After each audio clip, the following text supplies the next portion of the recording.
So, I don't know if I'm that deep. yeah, you Oh, go you ahead. are. You You Tanya, are. you Come can go on. ahead and you know. I don't know. That's really deep. Does your soul talk more than your words? I don't know. I think that for many of us, our words talk more. But words are just that. They're words. So it's not really going to give you an action. It's not going to tell you how that person really is. It's not going to it doesn't always have to be accurate, right? It's just a representation of whatever people think others want to hear. So, um, that could be good and bad. So, This is true. mhm. This is true. This is true. Well, let's see. This is so. I'm sorry. I'm trying to What you trying to do over there? send it out. I'm trying to Oh, send it out. Okay. okay. Well, I when you do, I'll do it afterwards. Okay. I 'Cause don't know. it Looking didn't at pop it. up. It didn't pop up, so it's fine. It took a second to pop up on mine as well. So But it's on your site, yeah. yes, it All right. is. Yes, it Yeah, is. but it's showing me our live stream right now. Okay. You Okay. know, I guess I this topic hit me tonight because Karen and I were discussing integrity and being about the business of being your word. And if people like me who you see everything on our faces, it kind of shows everybody how we truly feel about stuff. And I find myself trying to cover my face up. And if you guys know me, you'll see me sitting like this a lot. And it's usually because I don't want people to see my face, because if they see my face, they'll know either I think something they're saying is just like, or I'm bored, or I'm just tired and I don't feel like listening to you. And I don't want anybody to feel that way. Right. So I try to hide that stuff. Mm, But today is just a day when I know that I'm not good with nonverbal communication and reading it in other people. I read it in myself. I know what my nonverbal communication means, even though I do some nonverbal communication that people assume is one thing, but it's really not. So that kind of leads us to the inflection of your voice and text messaging. One person could type something and read it totally opposite from the way it'd be read totally opposite from the way the person intended it.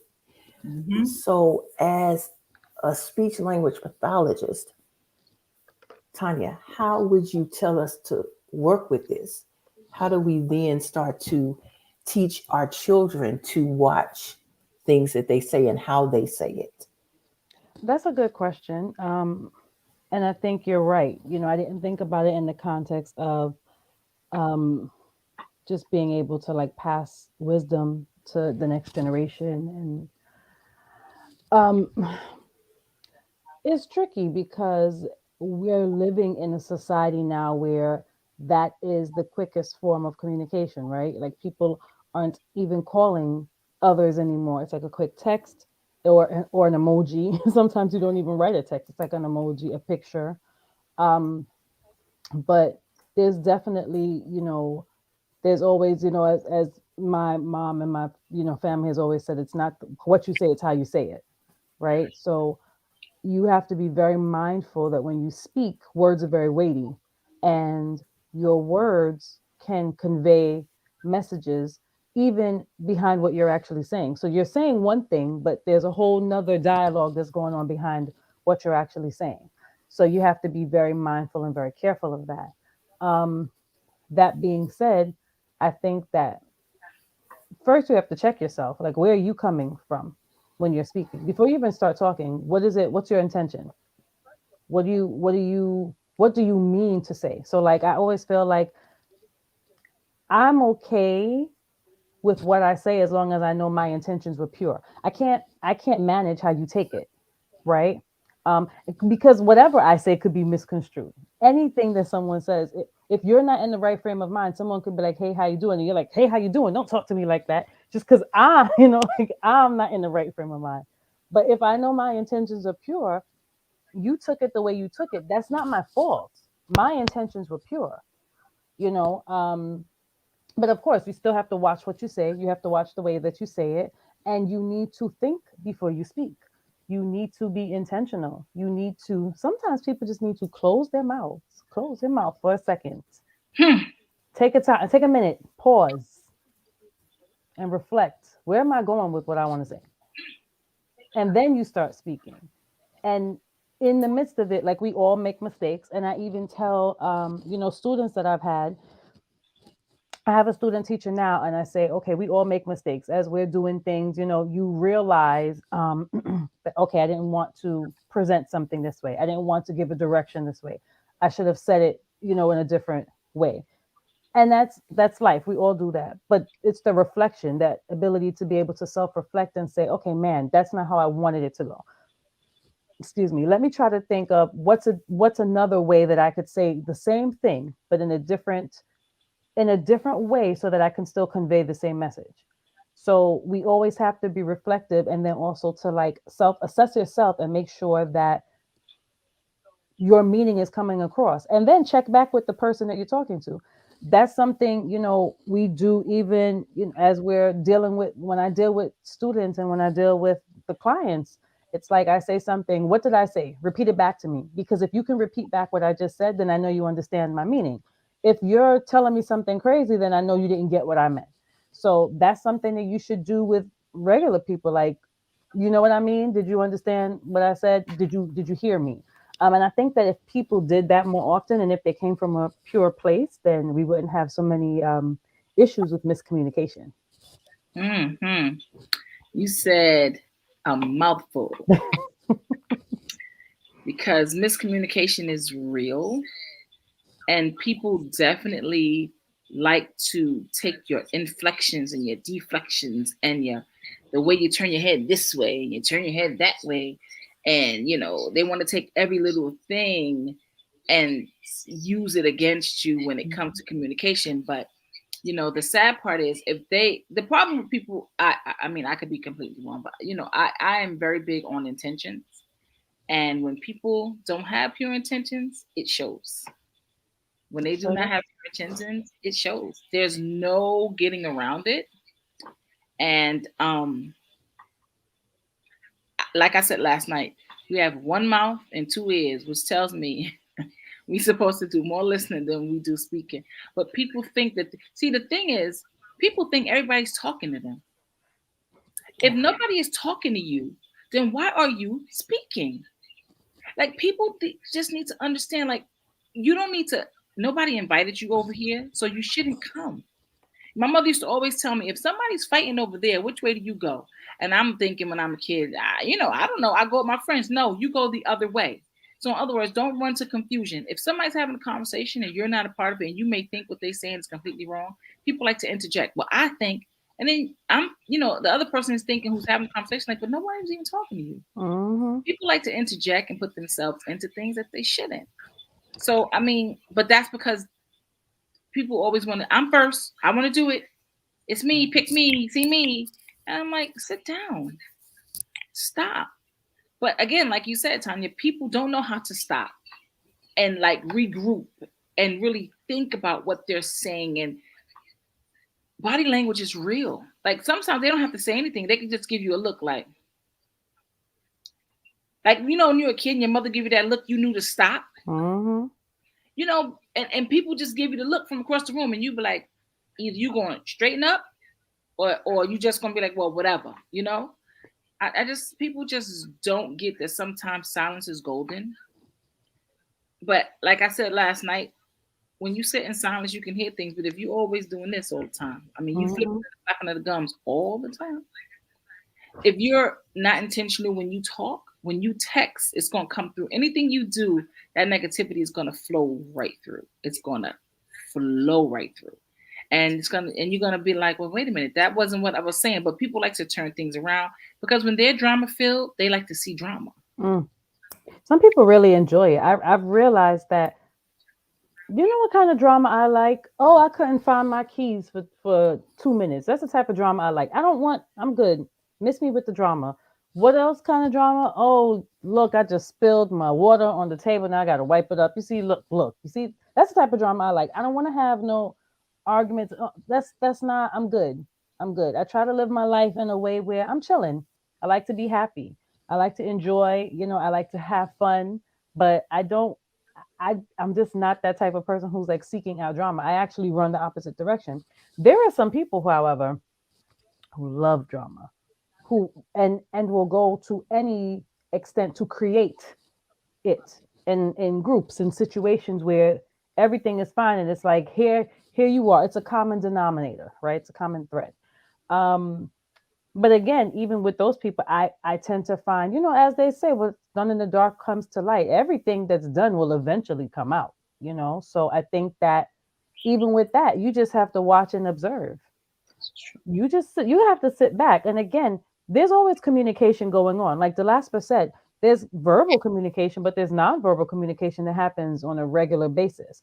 And I know, like culturally, I'll say for like Caribbean people, we have a whole culture of like nonverbal communication that's happening with our eyes. We're like, we do a lot of that. I could tell you what's happening across the room depending on who I'm going back and forth with. So communication is always happening, and sometimes I think that everyone is not as good as reading the nonverbal communication. I tend to be someone who I think I'm hyper vigilant to nonverbal communication. That can be good and bad. I think that sometimes I will read something that totally is not what it is, and I'm just like, oh no, I thought they said such and such. I'm removing myself because I don't want any part in their life, but no one was talking to you. So I could be, I can react off of the nonverbal communication sometimes more than the verbal communication, but it's all communication, and I just think that in general, with everything that we do, we need to be more observed. We need to observe people more. We need to observe our surroundings. We need to pay attention to the signs. God, and not to get spiritual, and I don't know if the people who are watching are, into a higher power, but you know, God always tells you, like, you don't need to be so quick to be angry. Slow to anger. You need to don't react, right? People sometimes will provoke you, and that's something that we have to teach our children as well. And it's something that and I've shared this story with Karen before, that I've been talking to my son about telling him that when every time somebody comes at you and says something, you don't need to react.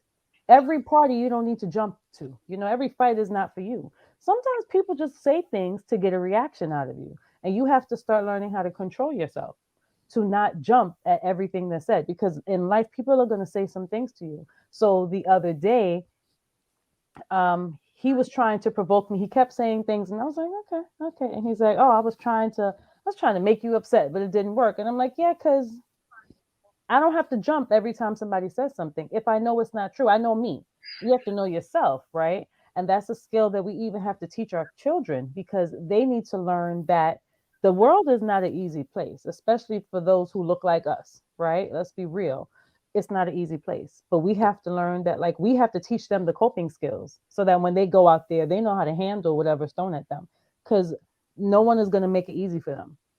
So we have to teach them, don't react when other people are trying to throw things at you, because the devil is always throwing something at you. He's always going to throw something at you. So I said a lot. Sorry. No sorry needed. No sorry needed. The interesting thing is, and I listened to you and I was thinking, I taught sixth through eighth grade English language arts. I loved that because I had students that talked to me and they loved to talk to me. And I taught back in the day where teachers could take students home and they could spend the night, and we had slumber parties over the weekend. And I'd have all these children at my house having fun.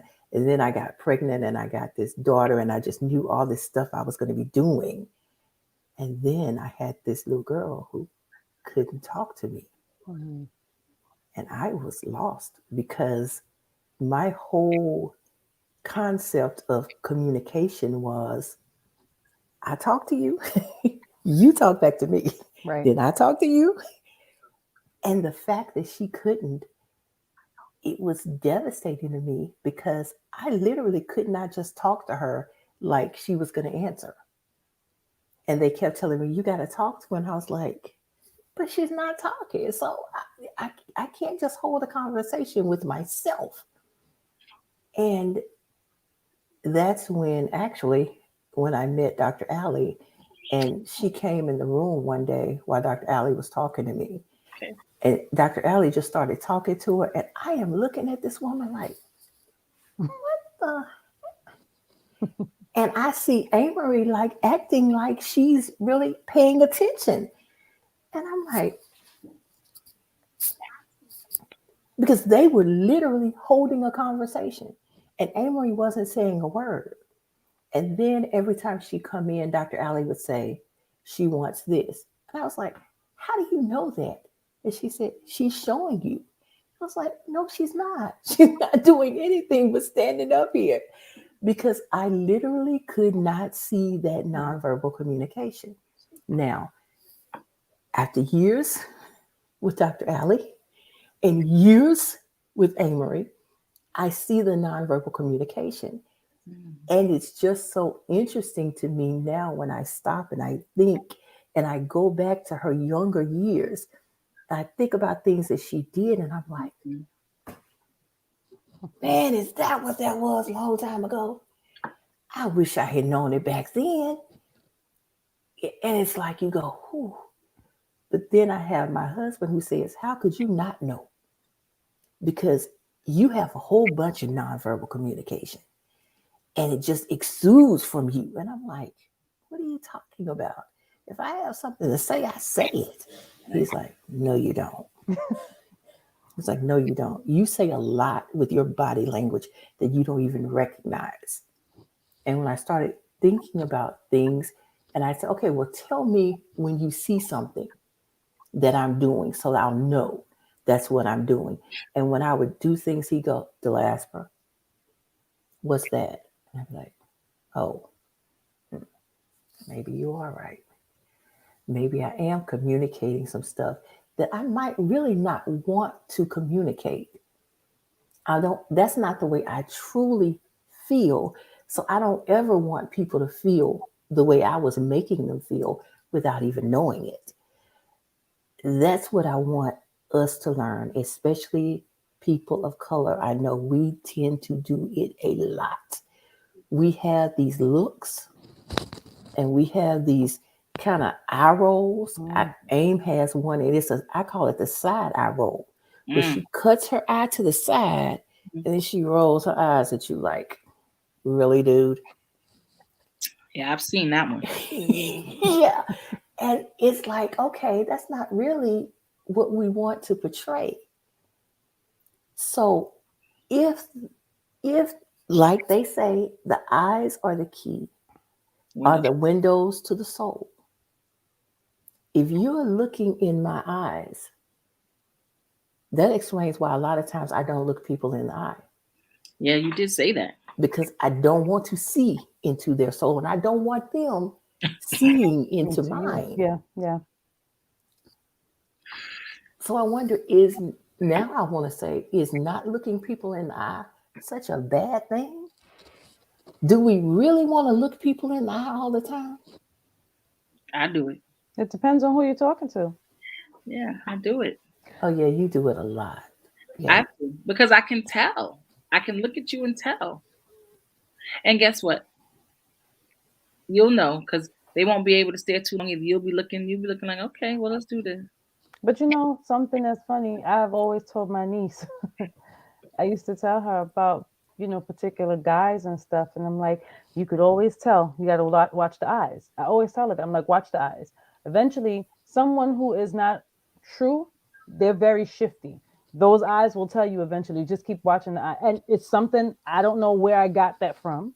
I don't know. I don't apply that to myself, but I tell her that, and it's worked because she's like, you said watch the eyes. I'm like, watch those eyes. Shifty eyes always show up because they can't hold your gaze for too long because they're not real, right? The integrity would be showing through. But even when you were talking about that the last way, it made me think about when you were talking about communication and eyes. And it just made me think about like Black people are some of the most expressive people I have ever seen in terms of nonverbal communication. And I'm wondering if that is as a result of slavery, Mhm. because of the fact that maybe you didn't speak the language that, your overseer had, and maybe of the other slaves, because we're coming from different places. So maybe you didn't speak the language, and but I still need to communicate. So maybe coming up with nonverbal communication so that also the overseer doesn't know what we're saying. I'm just wondering because we're very expressive. We are very, very expressive, and we can eye roll with the best of them. I mean, who? But it's definitely true. Like nonverbal communication, I think, says more than verbal communication does. It really does. It really, really does.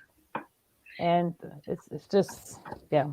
Sorry, Karen. Go ahead. No, no, I'm saying I agree. I'm agreeing with you. It really does. It's a big deal. People really don't know. You don't have to say all those, I'm gonna do this, I'm gonna do that. Your body language will tell anybody if they're paying attention. Because not everybody pay attention. So, okay, so I know you were saying you can tell when you're talking to someone, you see their eyes.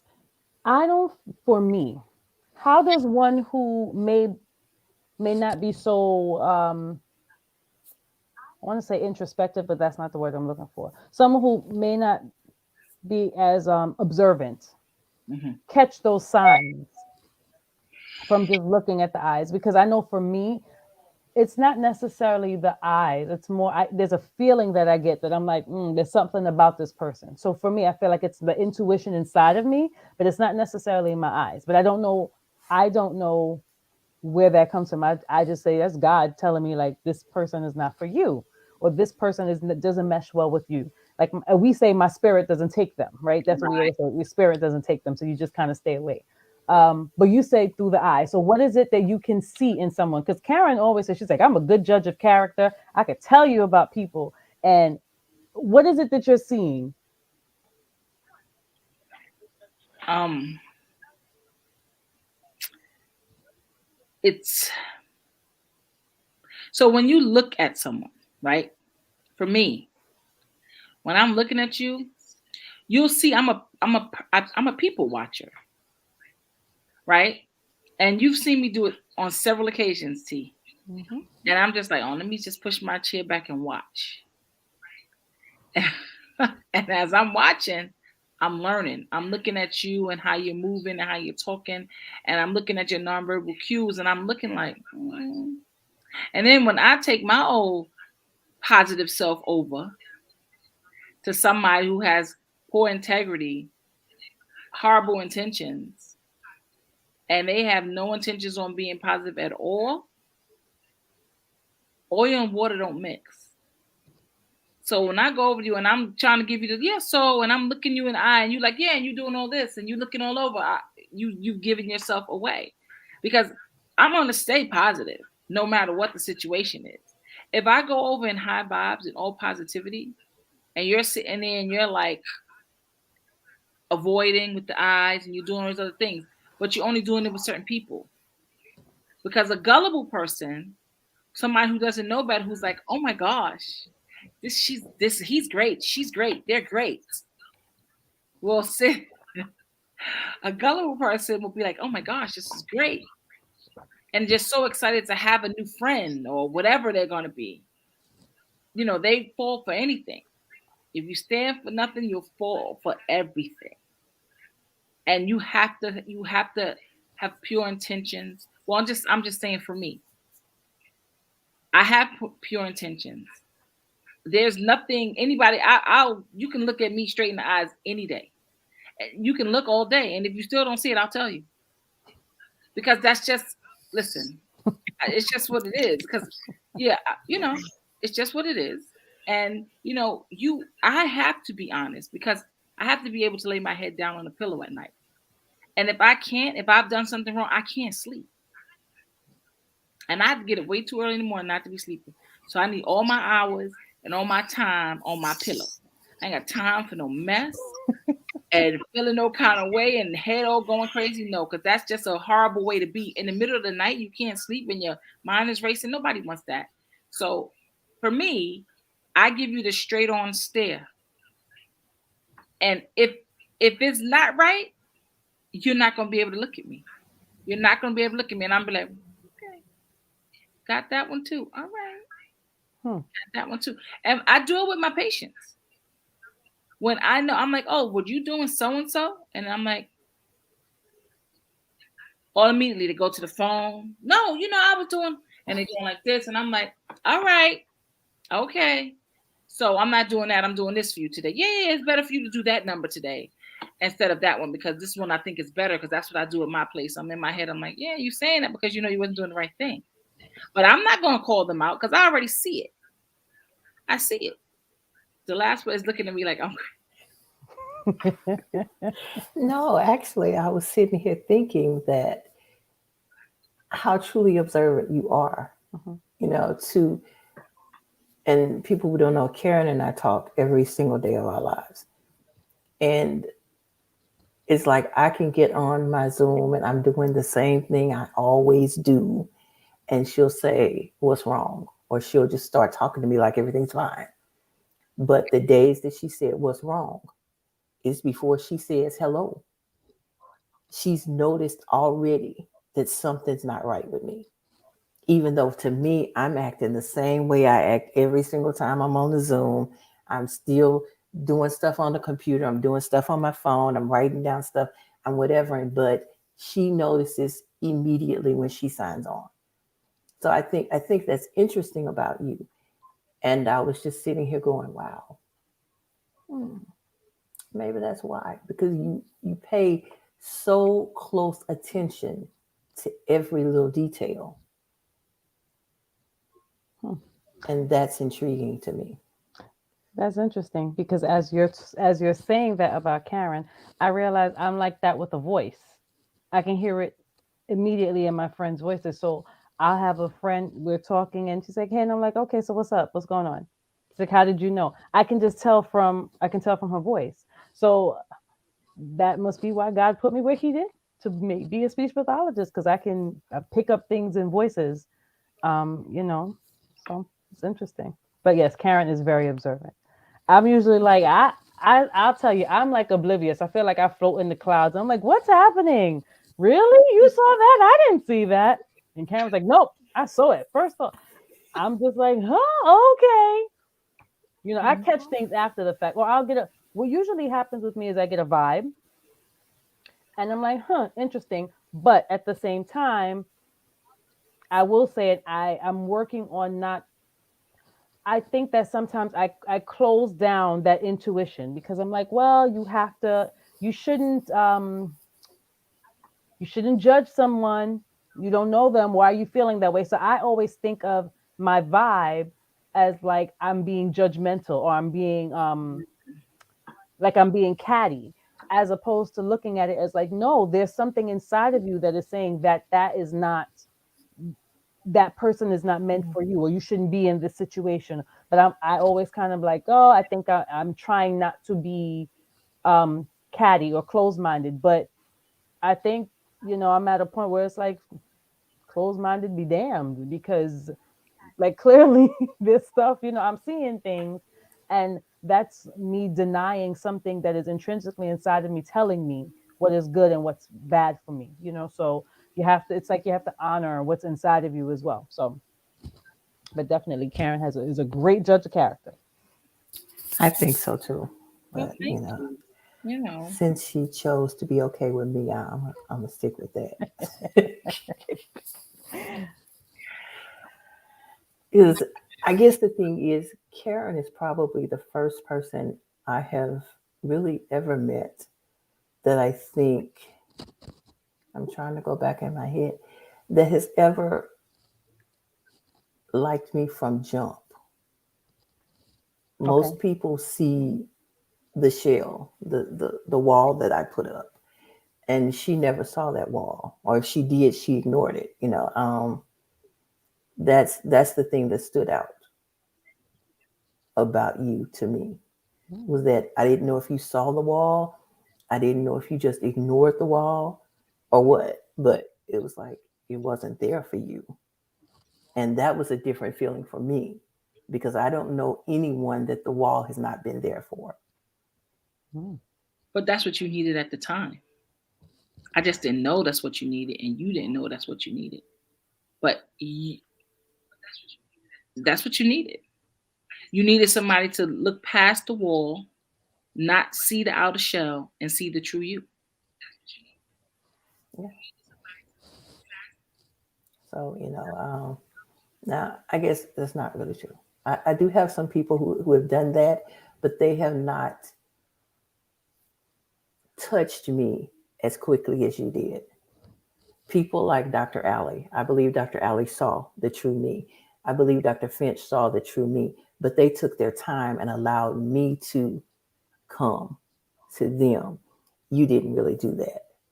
You came to me Just and like, said come basically on like, over here, girl. yeah, that's basically what it was. You know, um, because it took, like I told you, I just met Dr. Ali for the first time in 2021. So That's that was, crazy. yeah, that was a long time before. So I think I've been with her for 5 years now, I think. Yeah, And but it's, she's like that though, because I know her, like I know her personally, and she see her style works so good for someone like me because I'm a person. If you come at me with like too much of that energy, I immediately shut down. I don't like it. It's too much. You're doing too much for me. I don't like it. It feels like it's too aggressive for me. The Uh, best way to work with me is like, okay, I know she's gonna come around when she's ready because it's when I on my terms. If I feel as if you're trying to impose yourself on me, I'm like, yeah, no, and I immediately push back. So that's how Dr. Ali is. She's like, all right, she'll give you the information. She's not gonna stress you about it. She gives you the information. She tells you, and she leaves it there on your step, and you figure out what you want to do with it. Now, however long it takes is up to you. right. She's still gonna give you the same information every time, but if you decide, like, and we've talked about it, I've known her for years. Literally, she was my mentor when I started speech. So that's how long I've known her. How many years later, now look at where I am as opposed to when we first met. So that's just her. It's just different styles. It's different, like personality. But I don't know. This is interesting. This is very interesting. It's interesting how people the different approaches that people have and what it brings out in others. Very, very interesting. And that's a form of nonverbal communication within itself, too. Because you don't have to show up to every party that people call you to. Okay. You don't. That, that. You really don't. But I always say you have to pick your battles. It's the same thing. And okay, so you both are married. I am not married, right? But I even say, like, Yeah. even when you're in a relationship, you cannot fight about everything because you'll be fighting every minute of the day. So there are sometimes when you're like, I'm not gonna fight about this today. Not today, stay in, not today. Maybe tomorrow we might take it up. Okay, but not today because I need my peace of mind. You can't fight for everything. exactly. I Hmm. I do think though there is something in our community where we feel like I have to defend myself at all costs and I'm gonna, like we always have this shell, this facade that we must walk around with, and that's man or woman because I see it in both. The shell looks different in men than it does in women, and it's this level of feeling like you always are on the defensive, which again, it's that's a part of our trauma. But that being said, that's another reason why your eyes are never gonna like you're that's why people can't look you in your eyes either, right? Because if I look you dead and straight in your eyes, then I can really see the vulnerability that's behind it. and people don't want to be vulnerable because our people are always wearing this coat of armor, that I have to be strong, I have to be this way, I have to be tough. And but if you take the armor off, they're very defenseless. And that it reminds me of there was a guy that I used to work with a couple of years ago, and just some silly. It was a lot of drama and foolishness. And I remember I was like, "Look, I'm not about all of this that's happening. There's a lot of he said, she said, blah blah blah." I'm like, I'm just gonna go straight to him. I didn't tell anybody. I didn't need to tell anybody because we're grown. So I went straight up to him and I was like, "Hey, listen, what's been going on? I hear all these things have been saying. You've been saying, oh, what's happening?" And it was like he got I would have never expected his reaction to be that way. He was one of these people who would talk about he would do this and that, and nobody ever, no female never should come up to him and just. It was very misogynistic, the things that he would say. But when I went up to him and I confronted him dead on it, like, "Hey, this is what you said," and it wasn't. I mean, I guess it was confrontational, but it was nice confrontational. Like, "Hey, listen, what's going on?" That's still confrontation. Um, but I went straight to him, and it was like a lamb. He calmed down so much, and it was just interesting to me because then it shows me that a lot of what people say, you can't go by what people say because it's words, and they are people give you a facade and a there. It's an act. It's an act. Those eyes will tell you the truth every time. Why did you look like you were drinking some tea right there?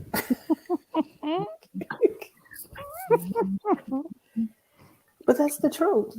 That's the truth. And it's it's just interesting that we as human beings feel the need to put the facade up, and we can't just be like we are right now all the time. you I know think society has it so that us our turn up is what they want to display to everybody. See, told you they were this way. But when you come and you have a civil conversation and you're not yelling and you're not screaming, that is what they are afraid of because you are a different type of person now. You're not the turn up drama king or queen that they want to call 911 on. You're someone that can have a civil conversation. You're someone now, you're someone that they didn't think could even, according to them, talk on their level, which Mm, 9 times out of 10 is not really a level. It's just a high school diploma, but that's another conversation, right? I cannot. So then they realize who they talking to, and they like, because now you're different, right? Because the assumption is that you're ignorant. Your ignorance is not because they know you or know anything about you. Your ignorance is because of your race. They see what they see firsthand. They're like, oh my God, like this is it. And I'm going to call the cops and I'm going to do this, or I'm going to talk down to you because this is what her people did and what they were taught. And then they get somebody who can articulate. Now they're like, oh, wait a minute now. Because now you got to change that. Now I want to see how you're going to come correct. Because 9 times out of 10, you can't. And because you can't, and I can, this is when I have to get my letter typing. Because I'm a type. And I'm going to send it to 50 to 100 people. And then we're going to see what's going to happen. Because I'm not answering that call that you ringing on and, oh, we want to have this. We're not doing that. I have to do something different. I have to do something different. What you are expecting is a turn up, which honestly is just way too much energy. I ain't got time for that. I'm not doing that. So I have to just be like, oh, okay, that's what we do. Okay, I got it for you right here. And I just gotta be like, let me get to my. I don't even put pen to paper. I immediately get to the tip of the tapping because the keyboard is where it's and I just to tip to the tap. And I'm like, okay, I proofread, I proofread again. Then I sit and I think about it and I'm like, let me proofread again. And I make sure I's are dotted, T's are crossed. So when I send it, you know exactly what I'm trying to say. And because I am who I am, I never ever make it about me or them. I always use it as a learning experience. I always say, this is a learning experience for us all. Oh, absolutely. Because this is what I need to do to let you know I'm not out to, I'm not trying to get anybody, but because all I want is an apology. And half of them can't do it. I wonder why.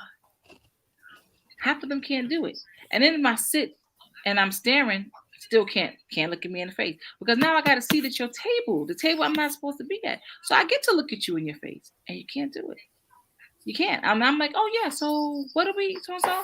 And it's like, oh yeah, well, yeah, let me look down at no, look at me. Can't do it. Why? Why? Why can't you do it? Because now we're on equal playing field. So why can't you do it?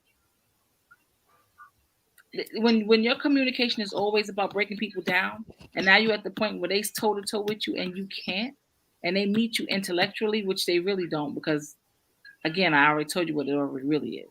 So now it's like, wait a minute. And the first thing they'll say is, um, like you have done something to them. And then your question is, well, what did I do? Because the communication I'm giving is calm, cool, and collect. I'm not aggressive. I'm not the big bad wolf. I'm not the Incredible Hulk. Communication, people don't realize that people say, oh, so and so did this. Oh no, then you want to immediately go all crazy. You can't. Crazy does not do anything but get the handcuffs on, Yep. accusatory language. You get, you know, um, write ups. You get think about it. People do at work. They just start. It's just crazy. It's crazy, and a lot of it is trauma. Tanya, you're correct. Majority of it is trauma. Mm-hmm. Majority of it is trauma, and people just don't know, and they want to take it out on you. You ain't do nothing. So that's why I gotta be like, all right, let me hit you with the monotone. But that's why we have to teach the next generation also how to handle things effectively. Like you can't keep it's like we're passing down trauma responses, but we're not in the trauma Exactly. anymore. You keep passing down. Someone is playing music outside really loud. Sorry. Um, it's like you're passing down certain behaviors that were acceptable back in different days. And if you go back and ask your parents or your grandparents or whoever, there were reasons as to why they said the things that they said. There were reasons why they acted the way that they did. There were reasons why they were beating people, beating their kids silly, in a sense, because they were trying to make sure that you understood what what it was before you went outside, because there's reasons for all of those things. um but it's like we're still working on the same things from back in the day, and you have no idea why you're doing what you're doing, and you're just moving along doing the same things. Like when you know better, you do better. So we have to know better. We've learned, we've grown, we've evolved, and you're not going to get, listen, sometimes people just want to take you out of character. Yeah, Sometimes people just want to see you whoop. They want it. they Now want it. listen. Now listen. I could do it. Don't test me now. I could do it. But I would prefer to not, Right. because I don't I don't want anyone else to have control over me. I want to control That's right. myself. And I want to be in control of my destiny and control the words that I say, and the way that I am the person who controls how people see me, right? So even if somebody puts something out there about me, my character is going to speak before me. People who know me and know me well know me. They know my character. They know what I'm about. They know my intentions. So Right. you can't say, "Oh, she's a such as," no, because people who know me, they're like, "No, that's not Tanya. You thinking about somebody else." Okay. And even tying that back to my business, I want my business to speak for itself. I want people to know, like, I am a good speech pathologist. I want people to know I have integrity in the things that I do and the things that I say, and all the things that I put out. So you could try to make me jump, because that's what people are trying to do, and they want to get a rise out of you, but you have a good time with that. And like you said, I enjoy writing emails. It's my favorite pastime. See? So when you say certain things or you call, because calling is a form of not having a paper trail. Paper trail. But when you call me, I always like to follow up with As an per our email conversation. as per the conversation that we had on the phone. That's me. So you Oh my know, goodness. you know, you just have to, I mean, we just have to know that we just don't have to stay where we are, like I think that I was having a conversation with a friend and we were talking about, when people talk about no new friends and have the same people I've always had. And it's like, what's wrong with having new friends? Like we have this assumption that there's something wrong with evolving and growing. You're supposed to grow. You're supposed to evolve. You're not supposed to stay the same. And like we have to get out of that mentality of feeling like everything must be the way that it was before. And so even when it comes to like communication, the way that we speak should be evolving. The way that I communicate to my child should evolve. The way that I communicate to my parents should evolve. In fact, we as the next generation are teaching our parents how to get past whatever traumas and things that they have because they have a lot of trauma. Mm-hmm. And in hopes that it's not passed down to the next generation that comes after us, Right. right? So it's just when we talk about all those things, then yeah, it's gonna be hard for people look you in the eye when they know they're not living right. It's gonna be hard for someone to look you in the eye when they know that they are not standing in integrity and truth. Because I don't want to look you in the eye if I know I'm being dishonest. I'll tell you something though. There are some people who could look you in the eye like it's nobody's business, and they are lying through grief. That always amazes me because I'm like, wow, you are good. You You are are good at good. lying. You are a good liar. But that's a skill too. But Mm-hmm. we just have to. I think it's prudent for all of us to try to let your life speak as opposed to your mouth speaking because you talk too much and then you end up it doesn't go right, but your life will shine. And so people will always know what you're about because it's everything you do is, like I know Delasper is all about her love shines for her daughter. It shines throughout everything she does. Everything Delasper does, it shines through. I know there's integrity there. I know what she stands on. I know her passion. I know her why. I don't even have to know you. I don't have to speak to you all the time to know that it just shines through in everything that you do. I know where Karen's passion lies. I can see it. I can see when she talks. I know what she stands on. I don't have to you don't have to tell me that. Because you could just say it, but I could see what you're actually passionate about. That's why we don't need to talk as much. Just put your head down and do the work. Just do the work because it's going to show.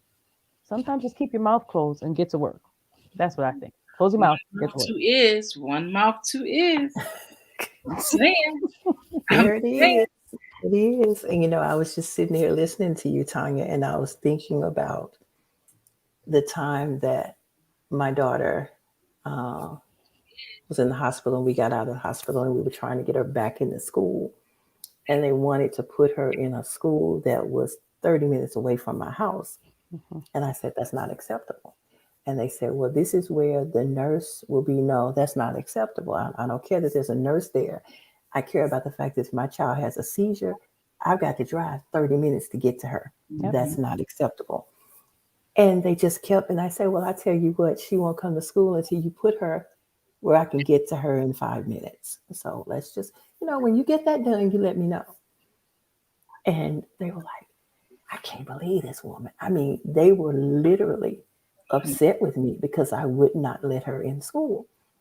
And then the time came for them to get the federal funding for her. And they were like, we need to get her in a school. I said, no, we don't. Right. You don't have to get any funds for her. What I need is I need her in this school and I need her to have a para that's with her at all times. And they were like, we can't do that. We can't afford that. I said, well, if you can't afford that, you can't afford my child. And then we had the IEP meeting, and we came into the IEP meeting. And I don't know how many of you guys know, but IEP meetings can be pure hell. Hmm.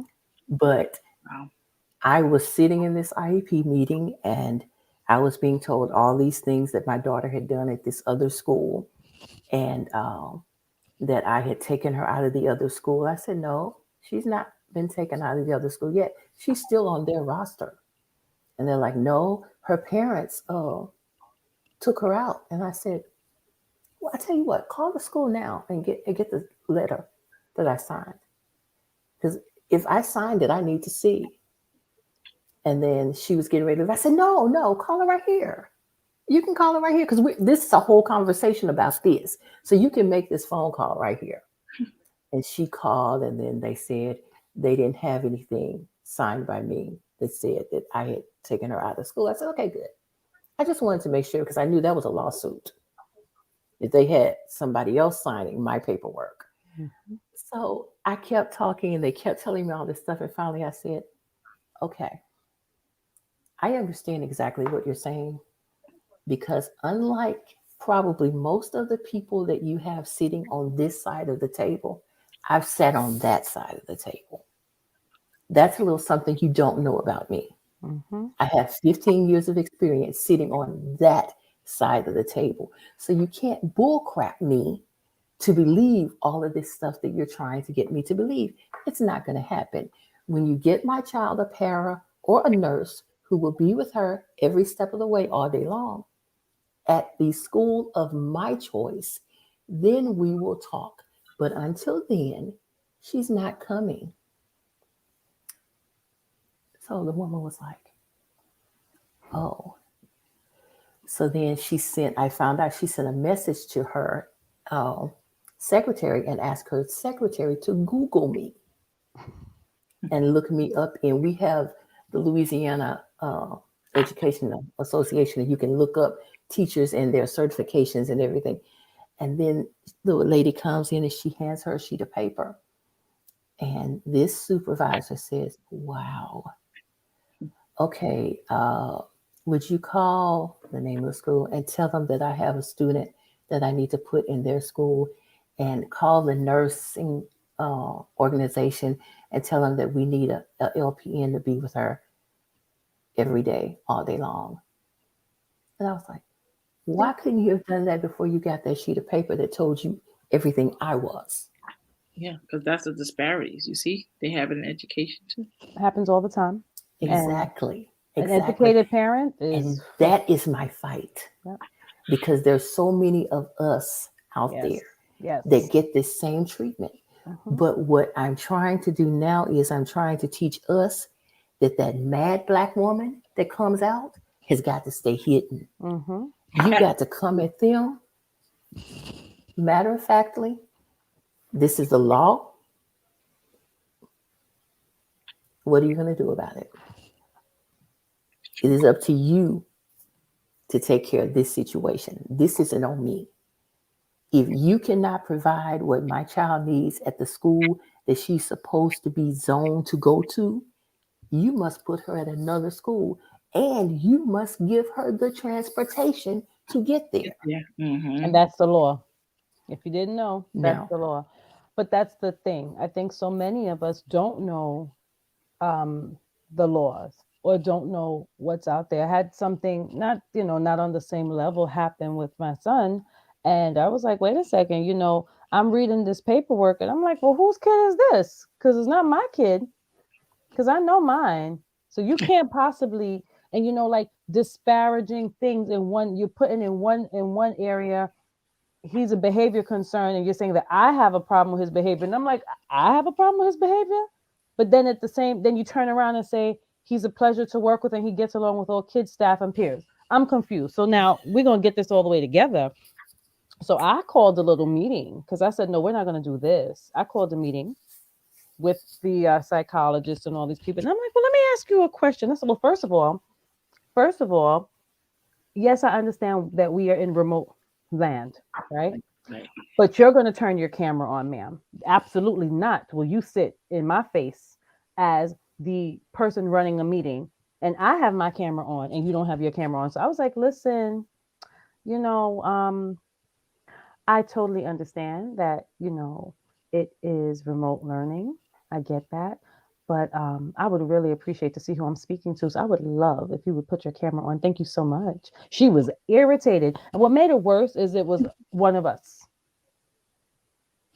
So, we went through I went through the paperwork, and I'm like, well, I'm just so confused, honey, because I have my papers and I know that it says in this area, it says this, but then you're saying that. So I'm confused. And I'm like, well, they sure do need to. Um, um, and I was like, that's why I called his former classroom teacher here, because I just want to make sure we're all on the same page. I'm like, well, this you're talking about stuff. It says nowhere in here that this is remote learning time. So if someone were to come and read this note that you have here, is going to assume that this is just the scores that he's having right now, and that's not the truth. So we need to make sure that we are accountable and writing things into the meeting. And I said, you know what? Let me tell you something. I don't usually do this because I don't like to do it, but I'm going to do it. I'm like, I'm an educator. I'm a speech pathologist, and I write IEPs all day. I write notes all day, and I know what should and shouldn't be in a note and what you're not going to do. And I was very pleasant about it with a smile. But what you're not going to do is put things in a report, because I know what it looks like when somebody else reads it. And I know that when you are reading these reports, you are creating assumptions about the person that you're reading it about. You are not going to do that with mine. When you write certain words, when you use certain connotations in a report, the person reading it as a related service provider, I know that when we read it, we already think, oh, this, oh, that. I know that. You're Right. not going to do that. So what we're going to do is you're not. And I had this particular psychologist was trying to go back and forth with me. Well, it's here. I said, well, ma'am, with all due respect, I write IEPs all day long. I know where it's supposed to be, and you didn't put it where it's supposed to. So let's get this right. She was mad at me. She did not speak to me. She did not respond to emails. I could really care less. But what bothered me about it is that I know, right? Because this is my field and this is something I do. I know how to write IEPs. I know what should and shouldn't be in there. What about that parent who doesn't know? What about the parents who this is not their first language, and you're just saying things and they have no idea? That's not okay to me. And like, we have to educate the parents to know, because and we all have to do better. We have to do better. It's not acceptable. It's not acceptable. And we just have to, like, our communication, everything that we it has to be, you have to try your best. And that's something I always say, it has to have integrity behind it. You can't just go out here doing things and there's no integrity. So, going back to what you guys were saying in the beginning, and Karen was saying, your integrity is going to speak through everything that you do. So when I have a pure heart, when I'm thinking about the students that I have, I know that I don't have any ill will towards them. I want them to win. I don't want them to be in speech forever. I want them to get out there and shine, and I want to be able to be like, "Oh my gosh, that was so and so. I had him years ago. Look at him. He's great. Awesome." I don't want them to remember me. I don't want you to, because you should be moving on. But you have to have integrity. We have to be able to say, like, what I wrote, I stand by it because I did the best by this particular person. And Right. when people don't have that integrity behind it, it shines. It will shine, and then not in a good way. If you don't have integrity, if Sure. you are saying different things, if you don't mean someone well, it sure will come out. So, even though they could try, they can pretend, with actions, with those words, it will shine that you do not mean someone well. Exactly. And that's why one of the things I plan to discuss and have training on in my retreat is how to handle this, because our parents do not know that when they get that IEP, they do not have to sign it in front of those people that day. No, They no, don't even know that. They're like bombarded to sign it. And they feel like, oh, I gotta sign this. No, you don't. No. We you take this home and we can dissect it. you actually have time even when it is sent home. Right. Yeah, you can do this, and just it's there's so many things that I didn't know that. are issues in our educational system, even with neurotypical children. But Mhm. when you start to take our special needs babies and they just throw them out to the wolves and say, okay, I'm gonna give you the least amount that I can give you, and we're gonna call it quits. And that's what I can't deal with. And that's why I said in my book, when I found out Amory was going to have the diagnosis of autism, I cried, because I knew as an educator what that was going Mm, to do when it got on her record. And I knew what teachers were going to do when they saw that word. And they were going to automatically put her in this box that she can't do this. right. Right. And we've been blessed that she's gotten some amazing teachers that have not put her in boxes. Um, but I see so many other babies who've been put in those boxes. And I see them being able to thrive and do things that they never were told they could. And it bothers me. So I'm about integrity. I'm about being intentional. I'm about being thankful and grateful for the little things in life. The little things in life. And we have Miss Stacy here, who is an amazing autism Mm-hmm. advocate, and just she works with autistic children. She's amazing. She actually works with Amory. And she says, I tell all my parents never sign at a meeting Yep. and get a draft copy 2 days before the meeting. Yep. That's That's your right. right. That's your That's right. right. And You she can even had review. me get the draft copy and send it to her. Yeah, And you then can she wrote review. red pen all over it and sent it That's back what to you do. me. That's what you do. That's what you do. You and then you go through it and you go through step by step what you do not agree with, what you do. And even when it's sent home, you still have time to turn it. Well, I should say I don't know what every state might be different, but usually you still have time even when it's sent home to you to review. You have a certain amount of days to review and then, be able to say, well, I want to make some changes. And it can always be amended, which people Oh, don't know. It can and always be Mhm. amended. It can always be amended. See, so we're gonna have to do a talk on that, Karen. So we're gonna Yeah. have to add that to our list of things that we want to talk about. we are. But oh my gosh, y'all, we have got to get off here. Yeah. Yeah, it's time Yep. for It's us to go. fine. We always give extra on time because we know that the topics are juicy and it starts to open up different parts of the brain and you start saying, oh yeah, I remember this. Oh yeah, I remember that's just like a shooting all over. But we have to bid you adieu. It is what is 10:26 on the East Coast, Yes, 9:26 with in my girl. Central Land. So we are going to say goodnight. But first, before I say that, I want to say thank you to Tanya Thank you for having me. for consulting. I am very happy that you came. I'm super excited that you came. I'm glad you accepted. Yes, So we had you and Levon so far. Okay. That's going to be plenty more. I'd love to come back. Listen, I run my mouth a little bit too much, but no, you don't. um, No, you don't. You don't run your mouth too much. No, you speak the truth. As long as you're speaking the truth, you good. thank That's you all. guys for having me. I appreciate it. I had a good time. Thank you for coming. Do you want to leave the as my father used to say, the congregation with one final word? Um, well, just let your eyes be your truth. If our eyes are the windows to our soul, then let your eyes be your truth. So when you are communicating with someone non-verbally, Right. um, make sure that your intentions are pure, so that when they look at you, they are reading and they're seeing the windows to your soul. And that could be, there's vulnerability in all of us. There's toughness in all of us and softness, but just let it be the windows to your soul. That's it. I think that was perfect. That was perfect. We can end right there because I have nothing to add. Peace out. Bye, We love guys. you. Good night. Good night.